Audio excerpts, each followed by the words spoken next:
আতঙ্ক, যথেষ্ট আতঙ্কতেই আছি আমরা, কারণ রাতের দিকে ঝড়। আমাদের ব্লকের স্তরে একটা কন্ট্রোল রুম খোলা আছে, যেটা 24 ঘন্টা ফাংশনাল। গতকাল থেকে ফাংশনাল রয়েছে, আজও থাকবে এবং আগামীকালও থাকবে।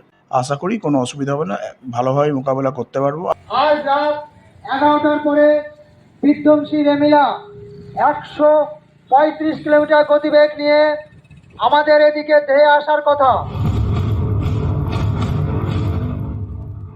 নমস্কার, ডিবি নিউজে আপনাদের স্বাগত। 2020-র আমফান ঝড়ের স্মৃতি এখনো বঙ্গবাসীর টাটকা। সেই স্মৃতিকে উস্কে দিয়ে নতুন এক ঘূর্ণিঝড় রেমাল আছড়ে পড়তে চলেছে। গতকাল সাগরে জন্ম নেওয়া ঘূর্ণিঝড় রেমাল গভীর নিম্নচাপের রূপ নিয়ে আজ মধ্যরাতে সুন্দরবন সংলগ্ন বাংলাদেশের খেপুপাড়া এবং পশ্চিমবঙ্গের সাগর দ্বীপের মাঝামাঝি কোনো একটা জায়গায় আছড়ে পড়তে চলেছে। ঘূর্ণিঝড় রেমাল আছড়ে পড়ার সময় সর্বোচ্চ হাওয়ার গতিবেগ হতে পারে 135 কিলোমিটার। রেমালের প্রভাবে গতকাল থেকেই রয়েছে সাগর উত্তাল। গতকাল থেকেই প্রবল বৃষ্টি শুরু হয়েছে সমুদ্র তীরবর্তী এলাকাগুলিতে। 24 পরগনা, হাওড়া এবং হুগলিতে আজ এবং আগামীকাল ভারী থেকে অতি ভারী বৃষ্টির সতর্কতা জারি করা হয়েছে। একই সাথে প্রচুর ট্রেন এবং বিমান বাতিল করা হয়েছে সতর্কতা হিসাবে। রেমাল ঘূর্ণিঝড় মোকাবেলায় গাইঘাটা ব্লক প্রশাসন কতটা প্রস্তুত, চলুন একবার জেনে নিই। স্যার, আসন্ন ঘূর্ণিঝড় মোকাবেলায় গাইঘাটা ব্লক প্রশাসন কতটা প্রস্তুত? আমরা সকলেই অবগত যে আমাদের আবহাওয়া দপ্তর থেকে যে ইনফরমেশন আসছে সেই অনুযায়ী আজ সন্ধ্যেবেলার দিকে মানে 8টার পরের থেকে রেমাল যে ঘূর্ণিঝড় আসার কথা সেটা হয়তো ল্যান্ডফল করবে। তো এই বিষয়ে আমরা আমাদের ব্লকের স্তরে একটা কন্ট্রোল রুম খোলা আছে, যেটা 24 ঘন্টা ফাংশনাল। গতকাল থেকে ফাংশনাল রয়েছে, আজও থাকবে এবং আগামীকালও থাকবে। এছাড়াও আমাদের গ্রাম পঞ্চায়েতগুলোর প্রতিটি গ্রাম পঞ্চায়েত 13টা গ্রাম পঞ্চায়েতেই আমাদের হোল নাইট টিম ফাংশন করবে।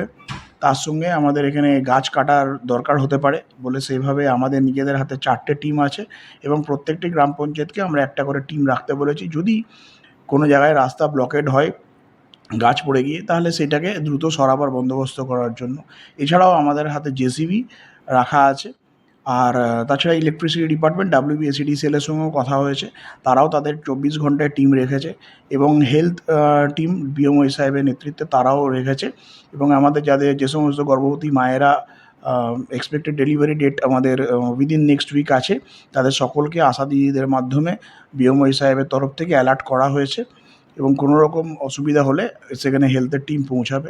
এগ্রিকালচার ডিপার্টমেন্টও রেডি আছেন, এডিএ ম্যাডাম তার দিক থেকে টিম ফরমেশন করেছে এবং সমস্ত রকমভাবে সচেতনতার বার্তা চাষিদেরকে দিয়েছেন। তাছাড়াও আমাদের ব্লক লেভেল ছাড়াও জেলার টিমও আসে এখানে।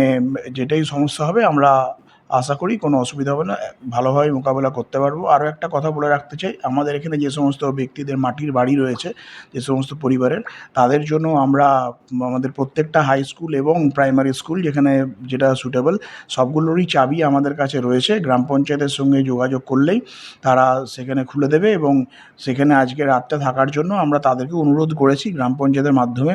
সেখানে বাড়ি বাড়ি ভিআরপি ভিসিটিরা গিয়েও সেই প্রচারটা রাখছে যে যাদের মাটির বাড়ি আছে তাদেরকে ইমিডিয়েটলি আজ সন্ধেবেলায় শিফটিং করে নেওয়ার জন্য আমরা সেই প্রচারটা রেখেছি, যাতে তারা মাটির বাড়ি ছেড়ে আপাতত একটা রাত দুটো রাতের জন্য আমাদের যে ফ্লাড রিলিফ শেল্টার বা সাইক্লোন রিলিফ শেল্টার, যেটা আমরা টেম্পোরারিলি স্কুলগুলোতে করব, সেখানে যদি এসে আশ্রয় নেয় তাহলে ভালো হয়।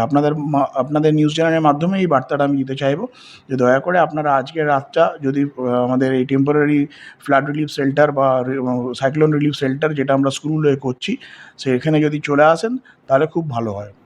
আপনারা শুনলেন গাইঘাটায় ব্লক ডেভেলপমেন্ট আধিকারিক শ্রী নীলাদ্রি সরকারের বক্তব্য। অযথা আতঙ্কিত হবেন না। কোনো রকম সমস্যা হলে স্যারের কথা মতো আপনার স্থানীয় যে স্কুল বাড়িগুলো আছে সেখানটায় আশ্রয় নিন। ক্যামেরায় সত্যব্রত বালার সাথে দীপঙ্কর বিশ্বাস, ডিবি নিউজ। রেমালের ভয় তো আছেই, কারণ আমফানের স্মৃতি তো এখনো টাটকা। আতঙ্ক, যথেষ্ট আতঙ্কতেই আছি আমরা, কারণ এই কি হবে তার কোনোই ঠিক পাওয়া যাচ্ছে না। কারণ রাতের দিকে ঝড়, আগে একবার আমফান হয়েছে, প্রচুরভাবে ক্ষয়ক্ষতি করেছে মানুষকে। আমার নিজেরও খুবই ক্ষতি হয়েছিল। এই অবস্থায় এখন রাত্রের ঝড়, তো বোঝাই যাচ্ছে না যে কি হবে, কি পর্যায়ে যাবে এই ঝড়টা। আজ রাত 11টার পরে বিধ্বংসী রেমিলা 135 কিলোমিটার গতিবেগ নিয়ে আমাদের এদিকে ধেয়ে আসার কথা। তাই আপনাদের কাছে আজ এই সতর্কবার্তা নিয়ে এসেছি। আপনারা আপনাদের এলাকায় যে সমস্ত কাঁচা এবং দুর্বল বাড়িগুলো রয়েছে সেই সমস্ত ব্যক্তিদের উদ্দেশ্যে বলা হচ্ছে, আপনারা আপনাদের নিকটবর্তী কোনো পাকা বাড়ি অথবা নিকটবর্তী কোনো স্কুলগুলোতে আশ্রয় নেবেন।